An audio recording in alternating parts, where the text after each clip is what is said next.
Hey there, I'm Trisha Rose Burt, and in this podcast, we talk to artists who show us how to find the courage to take risk, step out of our comfort zones, and use our creativity to make our work and change our world. Pay close attention because this is no time to be timid.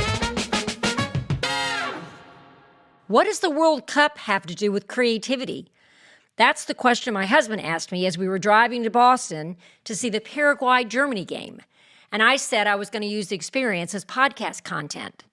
I told him, well, one of the most important things you can do as an artist is to be curious. Try experiences you've never tried before. And I've never been to a World Cup. Now, I was raised on Southeastern Conference football, and I know little to nothing about soccer. But my husband is an Irishman who was raised on, as the world calls it, the beautiful game.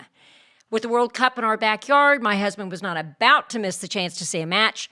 And since I spend most of my time in the New Hampshire woods, I was excited to jump into this multicultural extravaganza. We park at a hotel about a mile from Foxboro Stadium, home of the New England Patriots, and we wander among a sea of people dressed in every imaginable soccer jersey, speaking every possible language. We meet Peruvians, here to cheer on their neighbor Paraguay, a Chinese family who now live in Canada, who came to Boston after their first visit to New York, an Indian couple rooting for Germany who explained that India isn't good at soccer because all the money goes to cricket. Inside the stadium, even more people, more jerseys, more languages. We climb to nearly the top of the stadium and take our seats. On our right are Paraguayans singing. On our left are Germans screaming Deutschland at the top of their lungs. The pre-game music is blaring.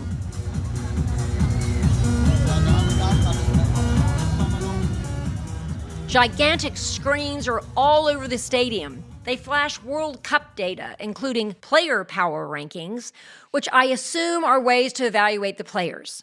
And they flash up categories like attacking and defending, which you'd expect.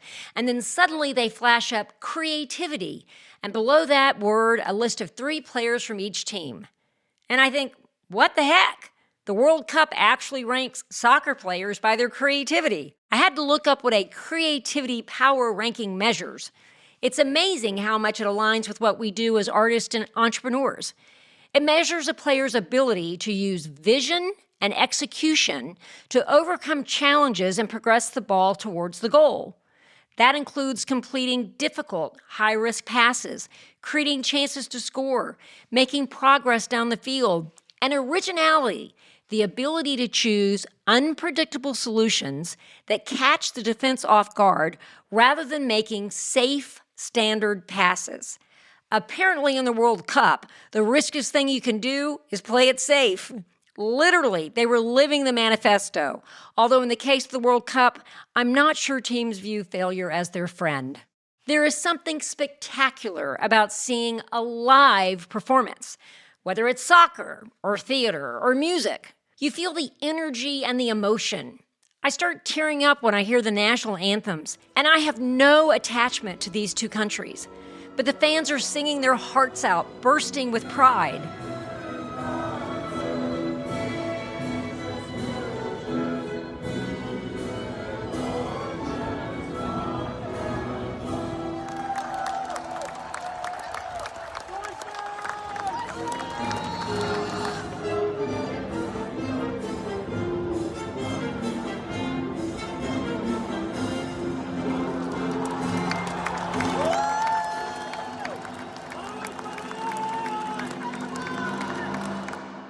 You begin to understand the art form better.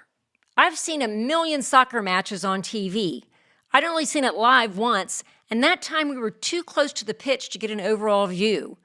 So from way up in that stadium, I could see the game in its entirety and actually begin to understand it, or at least ask intelligent questions. As we watch the game, my husband sees me recording sounds, and he says, Trisha, what you really want is the sound when they score a goal.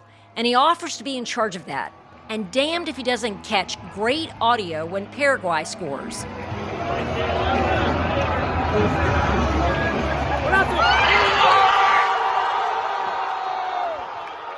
I think I'm going to play that recording for myself every time I do something hard.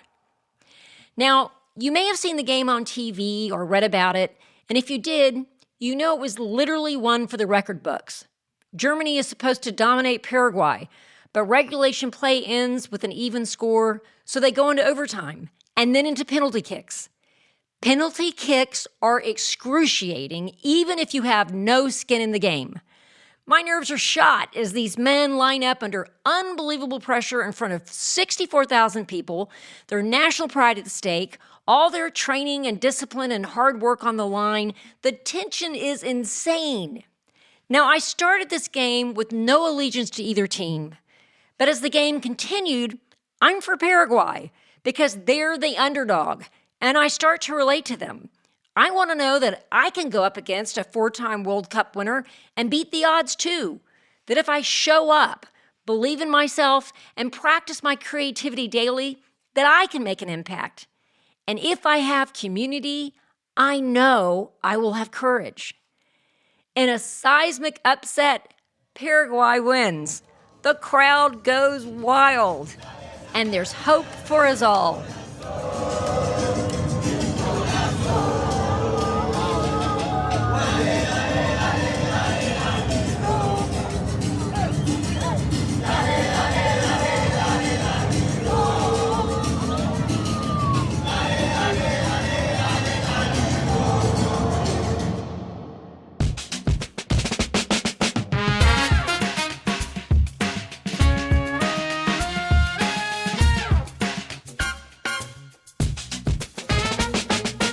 Thanks for joining us.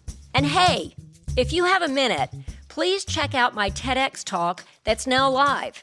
It's called How I Redeemed 35 Years of Regret. I talk about a decision I made in my 20s that I regretted for 3 decades and finally made right in my 60s after making an audacious move. You can view it on my website at TrishaRoseBurt.com or on YouTube by searching for Trisha Rose Burt TEDx Portsmouth. The story's been resonating with lots of folks, and if it resonates with you, please leave a comment and share it with your friends. This will help the story reach a broader audience. Thanks in advance for your support. And remember, this is no time to be timid. No Time to Be Timid is written and produced by me, Trisha Rose Burt. Our episodes are produced and scored by Adam Arnone of Echo Finch. And our executive producers are Amy Grant, Nancy Perot, and Sage Wheeler. I'd also like to thank contributors to my Fractured Atlas fiscal sponsorship, which helps make this podcast happen. No Time to Be Timid is a presentation of No Time to Be Timid Productions. You can change yourself and change the world. It's no time to be timid if you haven't heard. You can find what's true, that's what you deserve. It's no time to be timid if you haven't